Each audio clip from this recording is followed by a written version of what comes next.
Issa hija konfermata l-aħbar li l-Bank of Valletta tilef l-aħħar correspondent bank li kellu l-ING.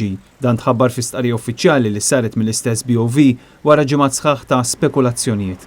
Din qed tkun meqjusa bħala daqqa oħra għal banek f'Malta riżultat ta' tnaqqis ovvju ta' fiduċja fil-mod kif pajjiżna qed jitratta kwistjonijiet finanzjarji sensittivi bil-Bank Olandiż ixogħol jirrabtiet li għandu mal-Bank Malti. Il-Bank ING se jibqa' sal-14 ta' Deċembru jgħaddi transazzjonijiet bid-dollaru Amerikan fisem il-BOV. Min wara dik id-data ma jibqax iforni dan is-servizz.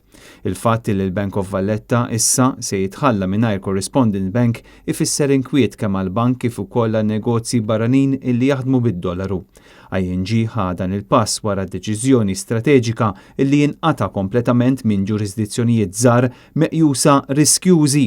Sentejn ilu il-BOV tilef ukoll is-servizzi tad-Deutsche Bank. Il-Gvern ta' Joseph Muscat ilu żmien twil jirċievi kritika qawwija n-nuqqas ta' azzjoni li qed jieħu f'dik li l-ġlieda kontra l-ħasil tal-flus. Bl-aħħar rapport ta' kundanna jirċivih fl-aħħar ġimgħat mill-Assembleja Parlamentari tal-Kunsill tal-Ewropa. Rapport li jiġi wara diversi oħrajn fosthom tal-Kummissjoni Venezja, ir-rapport Greco u l-Manival li jagħmlu l-istess kritika.